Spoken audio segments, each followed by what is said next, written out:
Today, I'm honored to introduce Bill Curtis.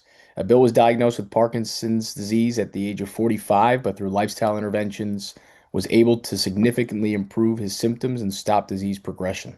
His approach, documented on his YouTube channel, The Fourth Food Group, involves daily fasting, morning exercise, low-carb ketogenic meals, focusing on healthy fats and avoiding processed foods.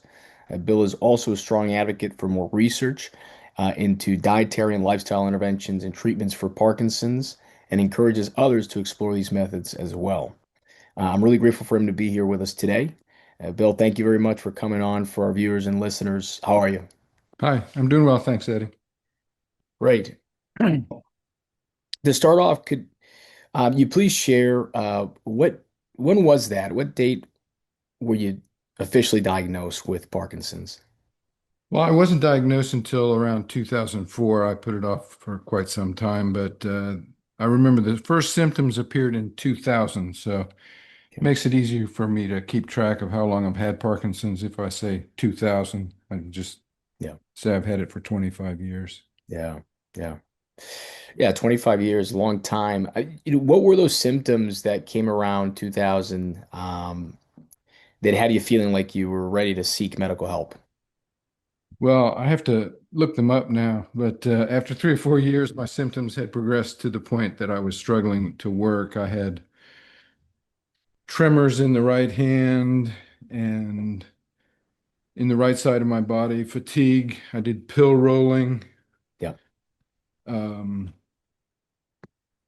I had memory problems, stiffness, shuffling of gait. So I called a movement disorder specialist, and uh, then I recall that my symptoms were started on just the right hand side. yeah, yeah, yeah. You know, when you initially got that official diagnosis, what were your thoughts? Well, I was sort of thinking that not much could be done because I knew that neurons were post-mitotic. That means they've stopped dividing, and your neurons that you've had all your life. And at that time, they didn't know about any new neurons being produced. So it seemed fairly bleak. I was told that I could expect 10 years of successful treatment with the drugs. Yeah, yeah, yeah. Um, at the time of your diagnosis, you're not from the medical field, but it seems like uh, what you worked in helped you a little bit with approaching that diagnosis. I know different people approach being diagnosed in different ways, but how was your line of work at the time of your diagnosis and that skill set that you had? How did that help with your approach to being diagnosed? Well, I definitely had an unusual background. Um, I worked as a manager of a toxicology lab in entomology at the Department of the University of Maryland. Hmm. And I took various courses, including all the biochemistry courses required for a master's in biochemistry and math and physics courses. And I started having symptoms after I left the university and worked for a business on various innovations that were eventually incorporated into the internet and eventually led to me doing risk analysis and system architecture for one of the world's largest banks. Yeah. Oh. Yeah. So I could see how that skill set can translate over into a lot of the work that you've done, especially the work that's such great work on your YouTube channel, and you sharing all of this science. Uh, what were some of the things that you tried at the outset of your diagnosis to start improving your symptoms? Well, my doctor was an organizer for the first World Parkinson's Congress, and she gave me a brochure, and I went to the first World Parkinson's Congress and saw reports on different ways to possibly slow the progression of Parkinson's disease. It included blueberries and strawberries and taking ginkgo biloba and taking large amounts of CoQ10. The drug Azilect was being experimented on in Israel, and I think there was some indication that creatine might slow progression. And at the time, my arm didn't swing when I walked. Hmm. Yeah. I was told to swing my arm vigorously when I walk for 30 minutes a day, and within 2 months, my arm began swinging on its own without my awareness. Yeah. At the time, I joked that half a cup of blueberries and half a cup of strawberries I took daily caused my arm to swing again. Of course, I don't think that's the truth. Right. Um, Yeah. of course, most likely the daily walk swinging my arm made me recover the pattern of swinging my arm when I walked. Right. Right. Since that time, there's been a school of physical therapy that started out as Lewis Silverman voice training, Hmm. and they expanded into physical therapy, and they're known as big and loud therapy. Yeah.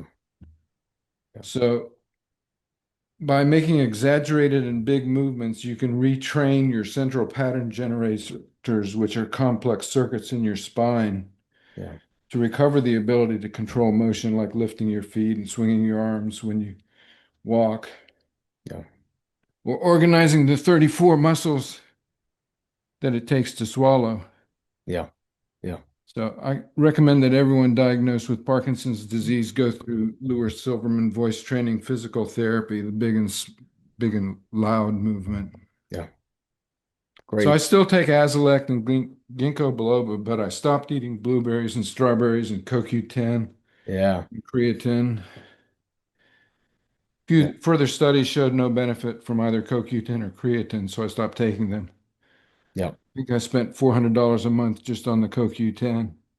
Yeah. I bet. I bet. Yeah. It's not cheap. I Um, also took a multivitamin, vitamin D, and fish oil with yeah. the mercury filtered out. So I was looking at a cocktail of supplements that might help with the PD. Right. Right. Yeah. You started in an exercise study, right? Yeah, my doctor invited me to participate in a trial of exercise for Parkinson's. I would drive up to Baltimore for the Veterans Hospital, an hour's drive, and I think I exercised 3 times a week. Yeah. I was put in a group that did weightlifting and stretching, and I had lifted weights continuously since the age of 13 to 23, and they wanted to see how much I could lift. So when I did a one leg press, the machine was set to 700 pounds of resistance, Yeah. Yeah. and I suggested we not go any further. Yeah. I knew how to do regimens to continue improving in weightlifting and running and cycling. Yeah. And the clinical trial there were not spectacular results, but it gave me a lot to think about. Yeah. How do Yeah. you change the brain with exercise? Hmm.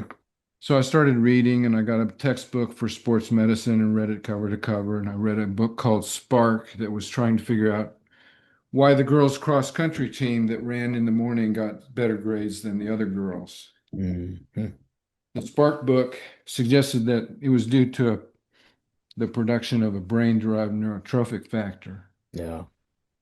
I had about 30 hours of graduate level biochemistry, and I knew about depleting glycogen and producing ketone bodies if fasted overnight and Yes. exercising in the morning. So this thought process led me to fasting overnight and exercising in the morning before I ate. Yes.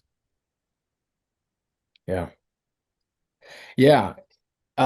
This fasting component, fasting overnight, exercising in the morning, um, additional to BDNF, what other benefits are there in fasting overnight and exercising in the morning? Well, um, there are things that turn on with your daily cycles of changes in metabolism. Mhm. And the things that turn on are the production of NADH. Mhm. Mhm. And downstream from that is NADPH, and that doesn't make much sense to people, but it's important that you not turn those things off by eating uh, carbohydrates, because carbohydrates tell the body to start storing carbohydrates as fat. Hmm. If you if you take insulin, it turns it causes your muscles and fat cells to open up and take in the glucose, and that glucose turns to fat. And in making fat, you deplete your NADPH. Hmm. So you don't want to deplete NADPH because that's going to protect you against a lot of things, and it's going to help you synthesize your neurotransmitters. Yep. Yeah. Yeah. NAD, NADPH, so important. Some of our viewers and listeners will know how important that is to antioxidant production, cellular metabolism, mitochondrial metabolism. Um, so that's really interesting that carbohydrate intake in the morning would, yeah, increase insulin, shut that off or reduce it, and how exercise and fasting together could help maximize. I'm assuming it would help maximize NAD production. Is that right? Yes, it maximizes NAD production and it keeps you from depleting your NADPH. The Okay. problem with fat is that in the process of making fatty acids, every two carbons you add, you burn up two NADPH, but you only make one NADPH in the process. So it's a net loss of one NADPH for every two carbons that you add to a fatty acid that's being built. And typically you'll add eight. So you're going to lose eight NADPH for every fatty acid that you build. Mm-hmm. And that's something you can't afford to do if you have Parkinson's. Yeah. Yeah. Yeah. It makes total sense. Makes total sense. Yeah. Other people I've spoken to who've worked on lifestyle interventions for Parkinson's, it all seems to come down to really maximizing mitochondrial efficiency, cellular metabolism, and NAD and NADPH are so central to that. And your work on your channel does a really great job of breaking that down for people, whether they be in medicine and science or lay people. I really suggest people get on your channel to learn about it, especially if diagnosed with Parkinson's. Um, so ketones, right? You're generating ketones in a fasted state. You're generating them while fasted and exercising. Um, in your opinion, what's your take of ketones as an energy source versus glucose? Well, glucose is highly regulated and controlled, and it's the standard um, that we use for most of our energy. But um, ketones are made, if you can think of somebody going into a coma, they would stop eating naturally. Hmm. And when you stop eating, it takes maybe half a day for you to burn through.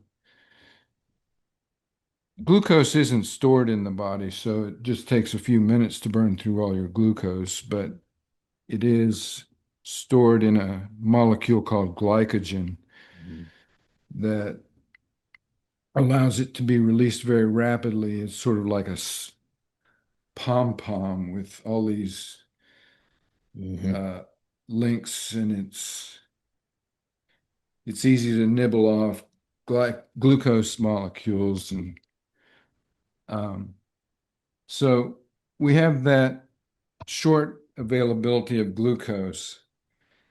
Glucose can also do something else, which is make ATP without having to use oxygen. Yes. But you can only do that for so long, and you need to take the energy that it has produced and put that into the mitochondria. And you're going to get 36 ATP out of the energy. of one glucose from running it inside the mitochondria versus only two running it outside of the mitochondria, Mm. Yeah. maybe Yeah. four, I don't Yeah. Yeah. know.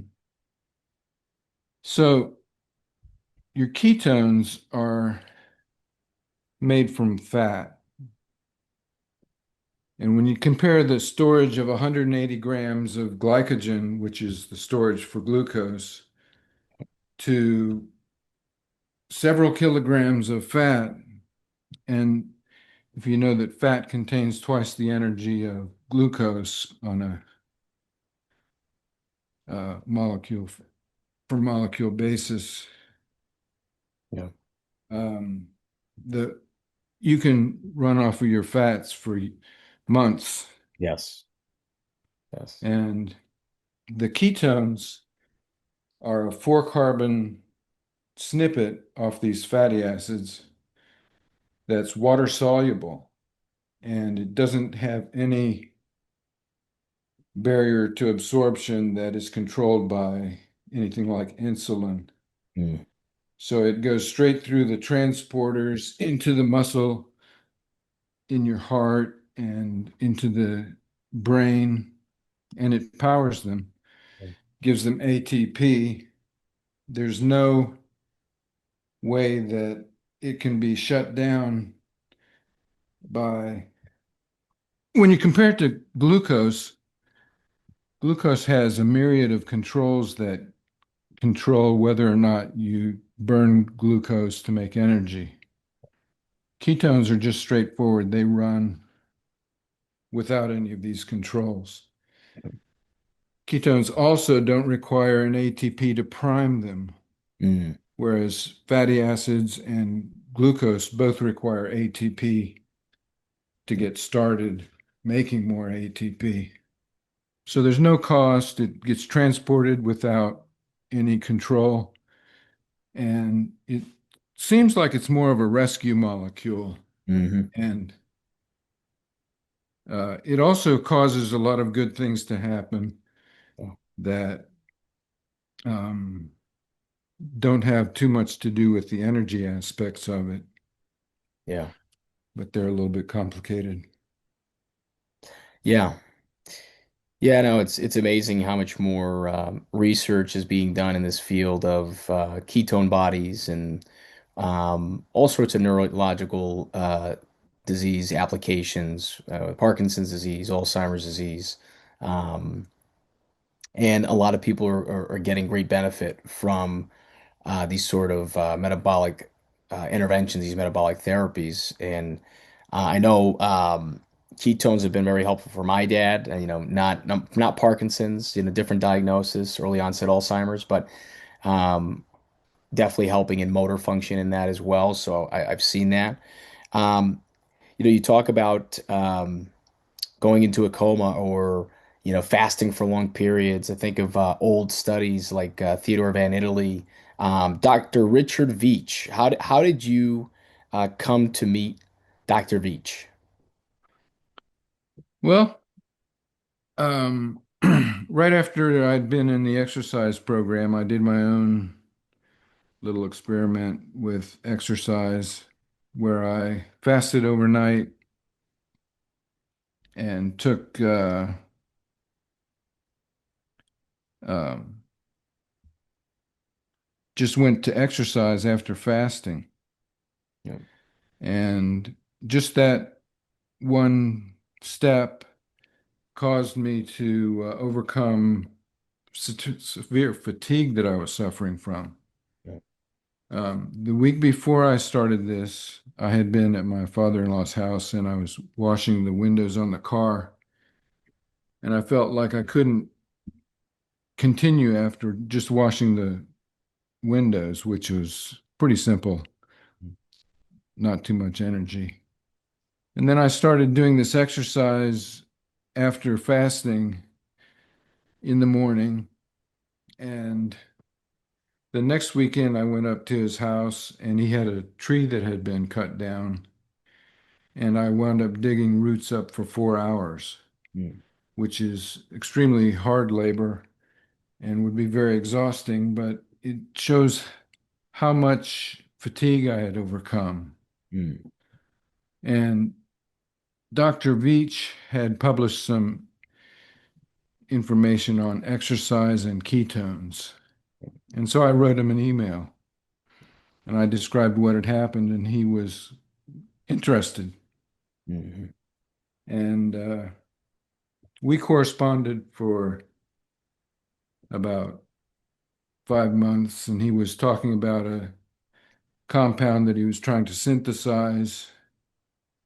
And I suggested a route of synthesis because I had been involved in synthesis of things in the toxicology lab. And he never wrote back to me after that. But fast forward a year or two, I was looking up papers at the NIH library, and I finished up, and it would be a while before my ride came. So I called up people that I knew worked at NIH to see if I could go visit somebody and kill some time. yeah. And I talked to Dr. Veech for the first time over the phone, and he was saying, "Come on, we can't do anything to help you because our lab is being shut down, but you're welcome to come visit." Yeah. And so I went to visit him, and he showed me things like Mary Newport's husband. Yeah. If you've ever seen the pictures of her husband's clocks, Yep. the response that she got with the coconut oil Yeah. study. Um, and he showed me the Olympic rowers who had personal bests and world records and things like that, taking the ketone ester, Yeah. and just gave me the dog and pony show. Yeah. Yeah. Dr. Veech is, it's rest in peace. It was tough losing him in 2020. Such a great mind. He's had a lot of great contributions in this field, and the ketone ester, so important.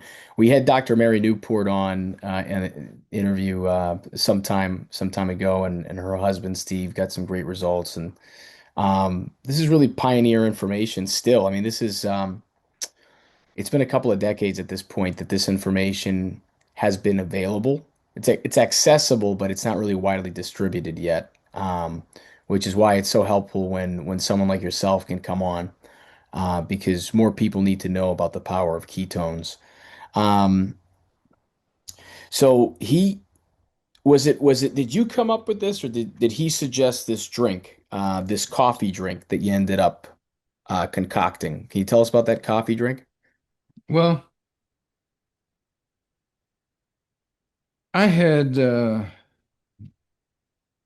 little bit of something to do with his continuing on as a lab director at NIH, and I was hanging out at the lab, and he got an email from, I always have trouble with his name, but there's a guy who treats cancer with ketogenic diet who, Oh, Thomas Seyfried? yeah, Thomas. Yeah. And he sent an email forwarding this information about bulletproof coffee. Yeah. And he was saying that that would drive your ketones up to 2.5 uh, moles per liter. And he said, "Here, try this. Don't do it for longer than a week because it'll kill you." Yeah. And it was coffee and butter and cream and coconut oil. So I tried that recipe, and I was plotting all my different symptoms.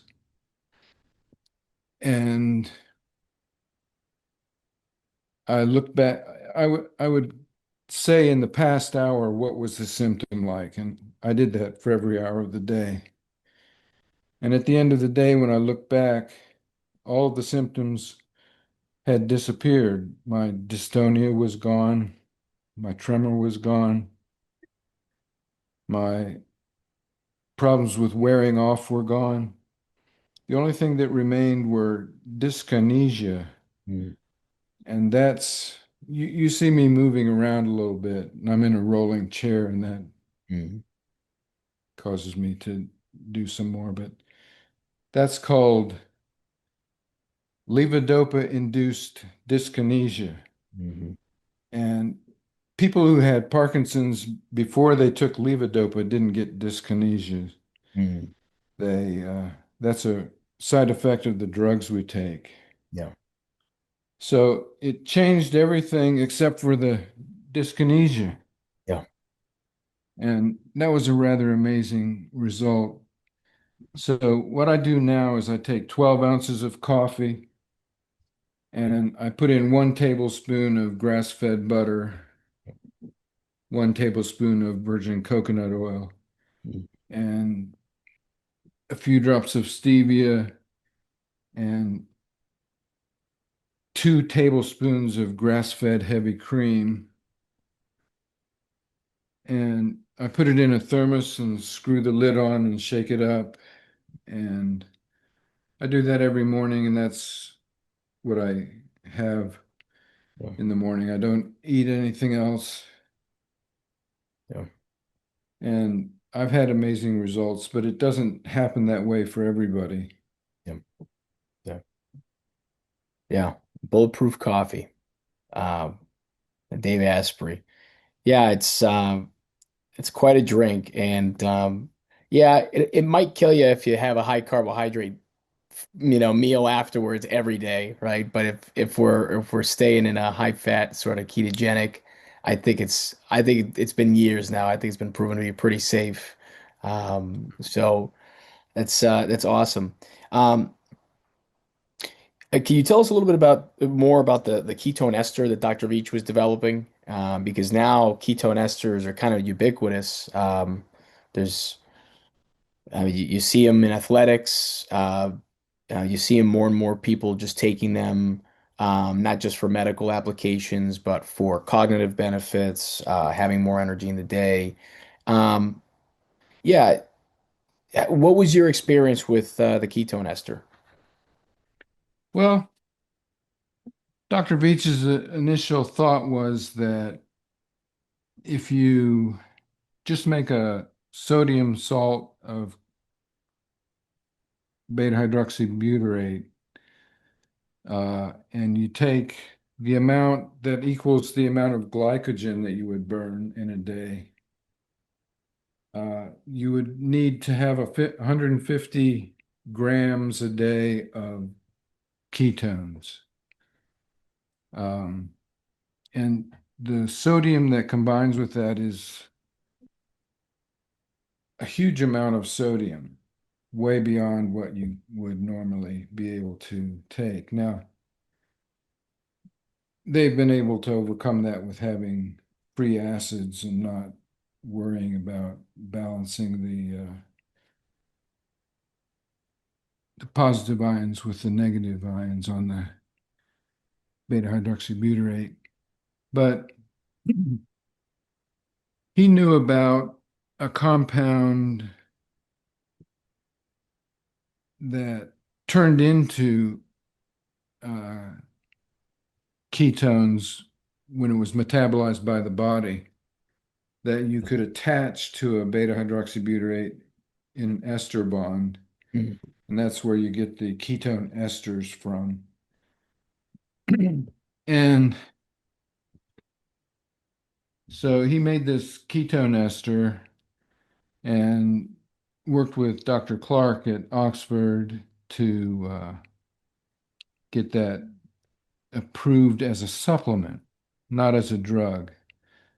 And I think that was probably the best way to get it to the market, but perhaps not the best way to get it into medical care because if you'd have had investigational new drug and you had it sponsored by a pharmaceutical industry, you might be using it to treat um,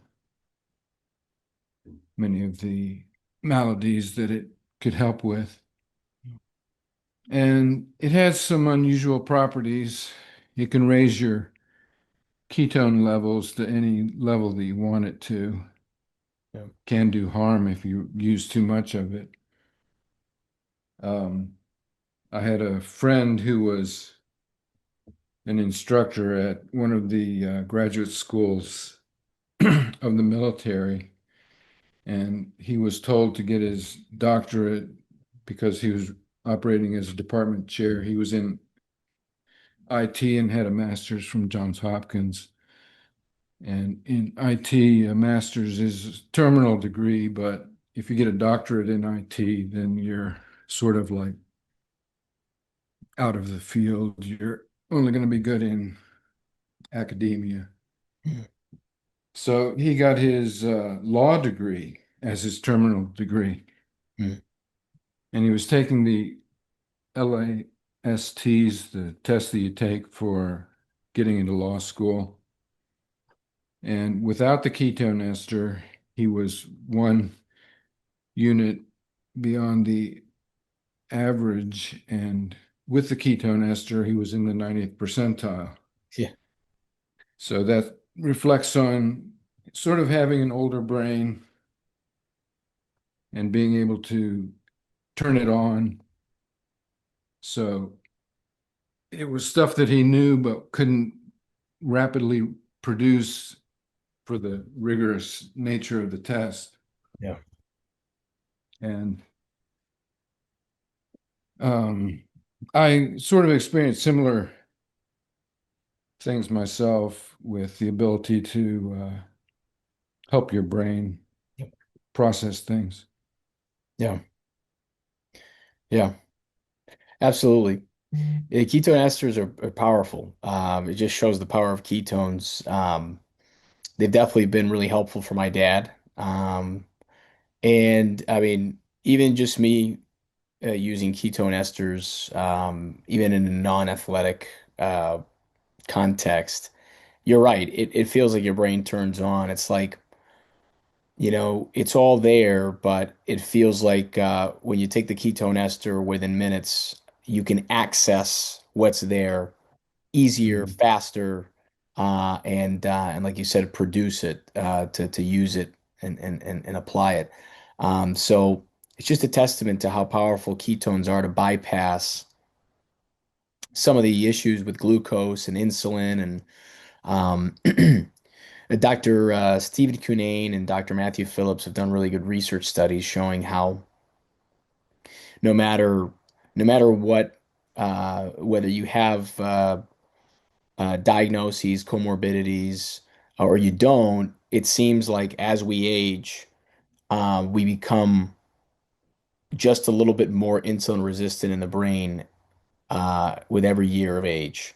And it really does seem like we were meant to be metabolically flexible. We were meant to definitely not only burn glucose at all times, like many of us in the 21st century are doing, but it really does seem like we were meant for longer fasting periods, producing ketones, um, and really running off of ketones for a good majority of our day, or sometimes days at a time. So that's powerful. Um, can you break down what were the lifestyle interventions? What were the lifestyle changes that you made to improve your symptoms? Well, I read a paper and I tried to limit it to 5 things, but actually there's more than that. I know a little bit about diet and I know a little bit about supplements, and there's some things involved there as well. But the basic 5 were uh, intermittent fasting. That idea is you eat for 8 hours and then you have 16 hours where you don't eat. And that assures that you go into ketogenesis part of the day and you're not in ketogenesis part of the day. Mm.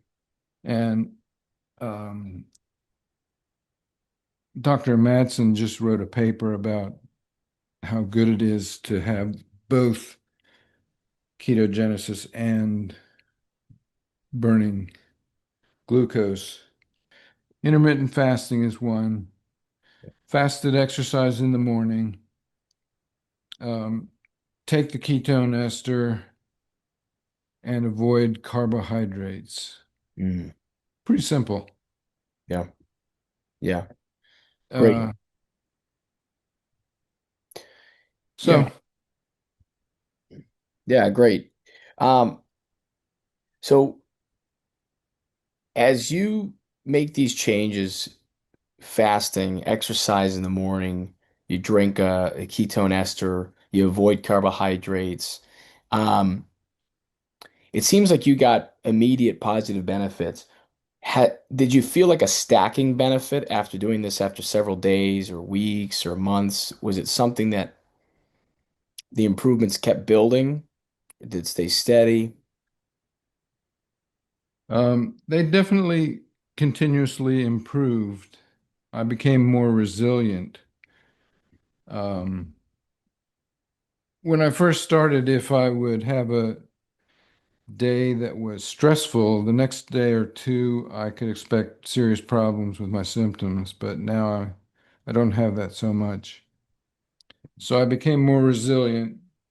And I also got to the point where I could skip some of these things regularly. Yeah. And I don't think that's a good thing because a lot of the things that are going on don't show up all that fast, and you can hurt your basic progress by not sticking to it. Yeah, makes sense. Yeah, I wonder if that stacking effect that you felt of benefits building and then that resiliency that you built was maybe partly due to mitochondrial genesis, more mitochondria being built out, maybe the resiliency, the mitochondria.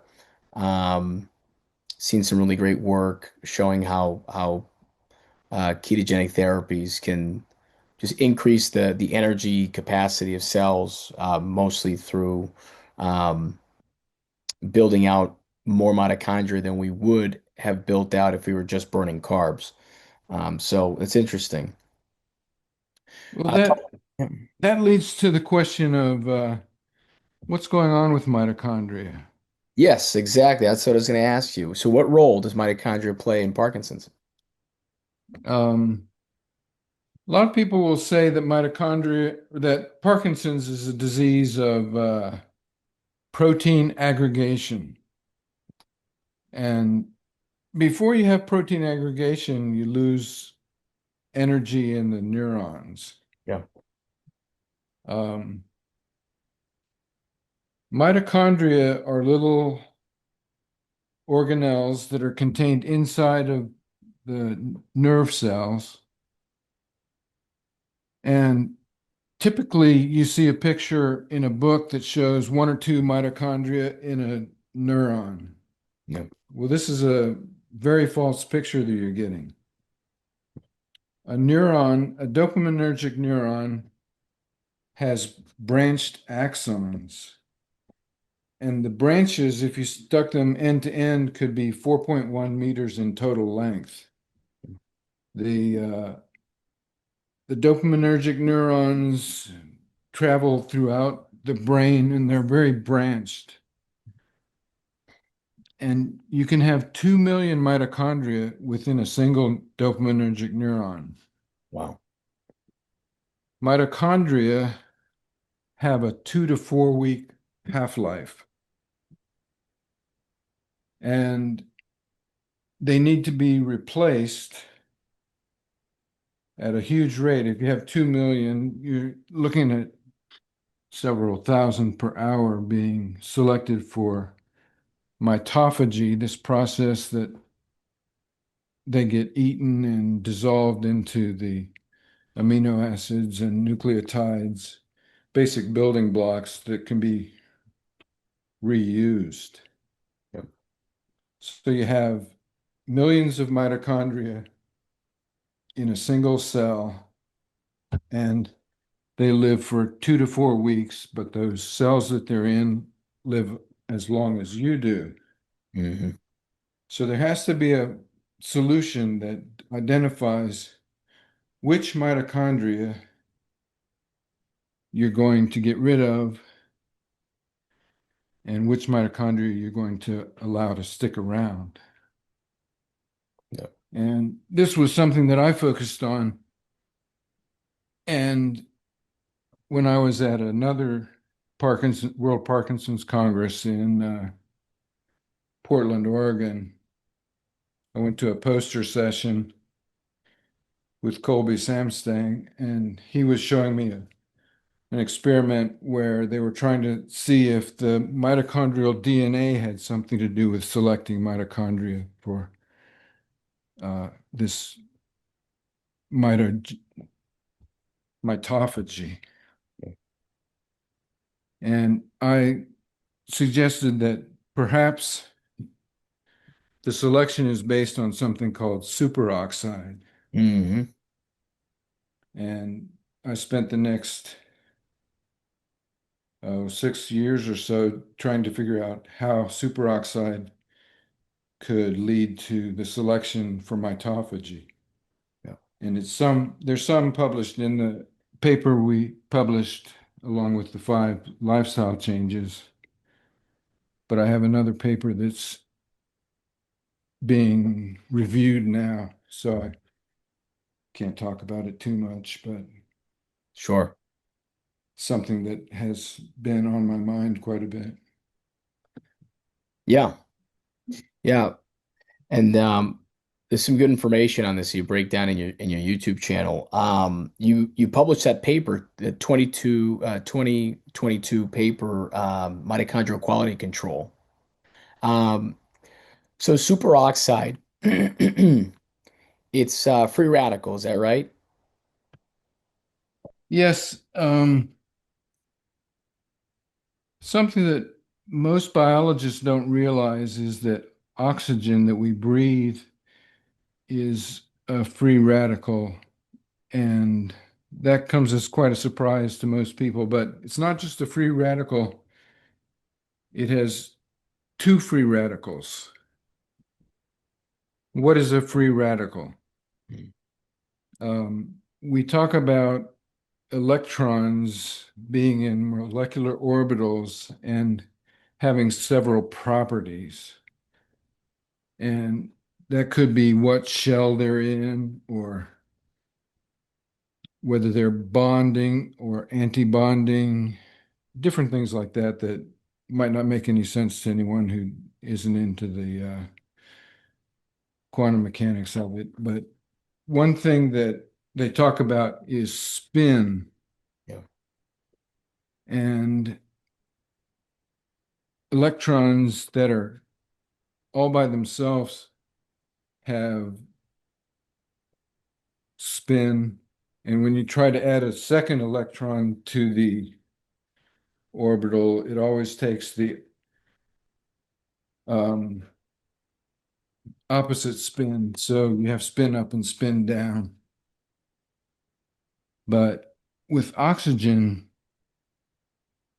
it has two orbitals. And the rule for filling orbitals is that if you have orbitals at the same energy level, you put them in one at a time into these orbitals. So in oxygen, you actually have two spin up or spin down, but two free electrons that have a spin that is the same. And that prevents oxygen from reacting with carbohydrates or amino acids or nucleotides or lipids. All of the things that our body is made of, it prevents the reaction with because you have a conservation of spin, angular momentum. and that would be violated if oxygen reacted with any of those things. So oxygen is a dual free radical, but what oxygen can react with are other free radicals. Yeah. And that would be like the iron in hemoglobin. Hmm. Iron is filling out its d orbitals and it has free radicals in it. Another thing that it can react with is other free radicals. Like in your lipids, if you get a free radical in your lipids Yeah. and you have this oxygen that you're going to attack that free radical, we know that it will react with oxygen, but it just clears one of the free radicals, and the oxygen, the other end of the oxygen, remains a free radical. And this is the cause of peroxide chain reactions where oxygen will react with all these free radicals in lipids and just eat through several molecules of lipid. Um, then,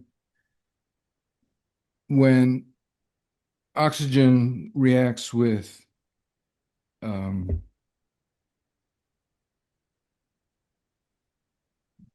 the intermediate of CoQ10 or FAD, it creates superoxide. Hmm. And this is what's used to decide which mitochondria get selected for mitophagy. Hmm. It's a little bit complicated, but Yeah, no, but it makes sense. I mean, in a nutshell, t- correct me if I'm wrong, if I'm hearing you the right way. Simplistically, the more superoxide gets produced in our bodies, the more disease or lack of function we're going to have. Is that right? I mean, the more superoxide we have, the more of a drain on our antioxidants, the more predisposed we can be to neurological dysfunction. Is that right? I would say superoxide is a good thing if you're producing it in mitochondria because it identifies the mitochondria that need to be uh, eaten by Eat. mitophagy. Ah, okay. So I don't think of these things as problems. You used to see Ross in almost all papers. They have this cartoon where in Batman comics you used to see uh, whack, these sharp cartoons and Yep. pow and things like that. Well, I think papers often indicate that there is Ross by having this jagged cartoon outline and Yeah. just say Ross. Yeah. And when it was discovered that the sun was the center of the solar system, then they stopped categorizing the moon and the sun as planets.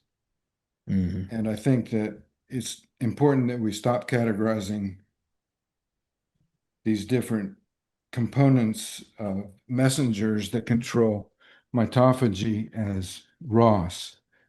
Mm. You need to think of them as part of the mechanism. Right. Right. So, not necessarily good or bad. It's just it is, and we have to learn more from what the message it's sending. Is that right? Yeah. The superoxide concentration stays inside of the mitochondria. Superoxide has a negative charge, and that locks it into the mitochondria. And superoxide dismutase is an enzyme that breaks down superoxide. Yeah. um, into hydrogen peroxide and oxygen. Yeah. And the hydrogen peroxide leaves the mitochondria and it goes and reacts with another compound called DJ1 Yeah. to turn it on. And so there's these chains of mechanisms that go on. Yeah. And if you don't have enough NADPH, you're not going to produce the nitric oxide, which is the final step in selection, Yeah. where nitric oxide combines with superoxide Ah, to initiate the mitophagy. So if you don't have enough NADPH, instead of making nitric oxide, you make more superoxide in the cytoplasm. got it. Got it. So that's what's most important here is preserving NAD and NADPH so that that cycle can run efficiently. Yes, it seems to be the key. Got it. Got it. Great. Um, you've had a proposed clinical trial for Parkinson's using some of these interventions. Could you take us through what a proposed clinical trial might look like? Well, at the University of Michigan, Dr. Nico Bonin was trying to run some trials, and he got two people through the protocol, and that's as far as it's gotten, as far as I know. Yeah. He has issues with funding, and he has interest in other molecules as well. So Yeah. Yeah. Um, the clinical trial would be mostly through this five-step plan of uh, fasting, some sort of ketogenic drink in the morning, exercise, and a lower carb or low carb ketogenic diet. Is that right? that's correct. They had trouble getting that through an IRB. That's the review board Yeah. because when you have five factors, they want to have one factor at a time in the Yeah. clinical trial. And Yeah. that works if you're testing a drug, but not if you're testing some metabolic process. It would be like, Yeah. how do you study exercise or diet? Yeah. You can't have a double blind diet. Yeah. And, but to that, I would say the different permutations that you have to try to do it one at a time would be 5 factorial. It's Oh, 120. yeah. Yeah. It's a large number of variations, and you'll never complete it in several lifetimes. Yeah. Yeah, and I agree with you. It's I could totally see where the benefit in that sort of framing for a clinical trial is if you're trying to identify one target with one drug, one enzyme or whatever it may be, but it just seems to be that more and more um, the people who are recovering from these neurological diagnoses, whether it be Parkinson's or Alzheimer's or others, they're finding that it's a multifactorial confluence of causes, of triggers causing the disease onset and symptoms. Therefore, it's a multifactorial intervention process that work together to help a person. Um, it's tough because to do one intervention at a time, it just doesn't seem like you can really get any benefit from that because they all kind of help each other synergistically. So, I'd like to see the clinical trial process be reformed to be more open and more um, I guess amicable to these type of lifestyle interventions. So, one of the last things I got to ask you, Bill, is that it's been 25 years, and you seem like a very determined person with a special resolve. Um, what's motivated you through challenges, and where do you get that from?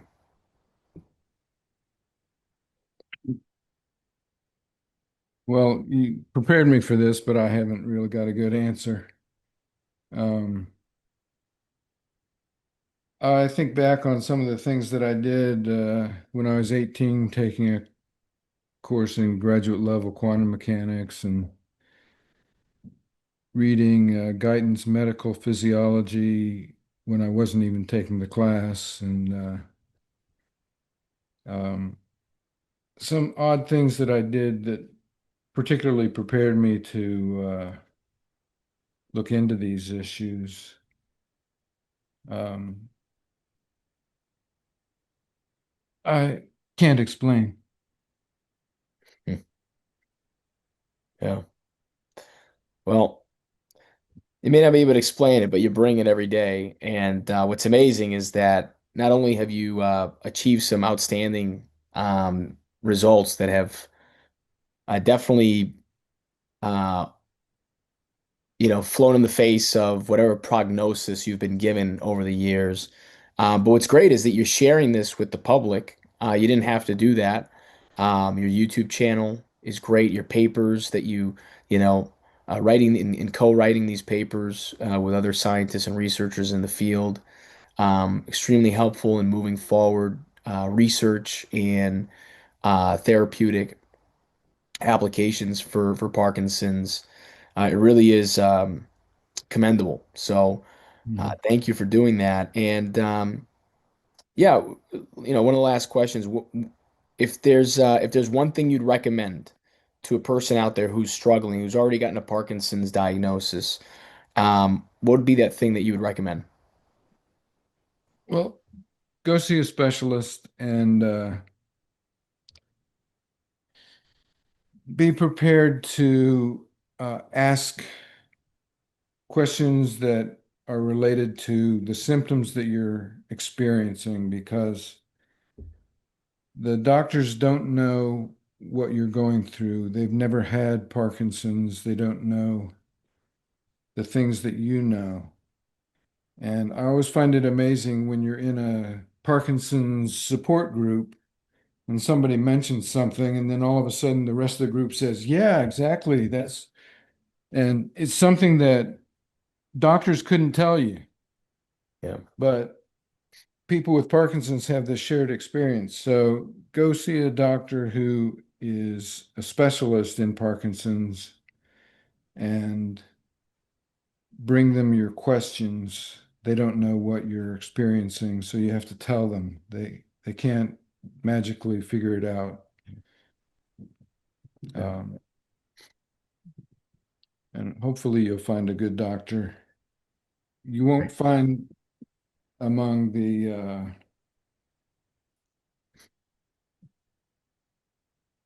doctors that are specialists, you won't find too many who go for these alternative treatments other than exercise. yeah, But we have to rely on research to figure out what's going on. yeah, yeah. Great, great. Well, where can people find you and your resources, Bill? Well, if you look up the fourth food group on YouTube, you can find stuff that I've put up there. I'll probably put up a little bit more once the paper gets through being reviewed. Great. Right. Yeah, we're going to link all of that in the show notes and the description box here so people can visit. Anyone with a loved one or anyone with a Parkinson's diagnosis, strongly suggest you take a look at Bill's information. Um, it can be life-saving for some of you. And it's been helpful even for my dad. Again, different diagnosis, but motor symptoms are something that do show up in dementia.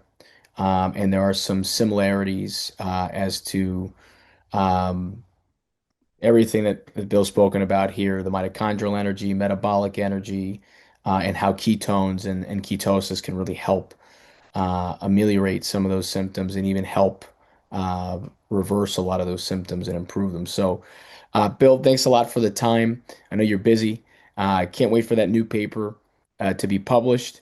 And thanks for everything you've been doing, everything you continue to do, and looking forward to connecting with you down the road. Thank you. Thanks, Eddie.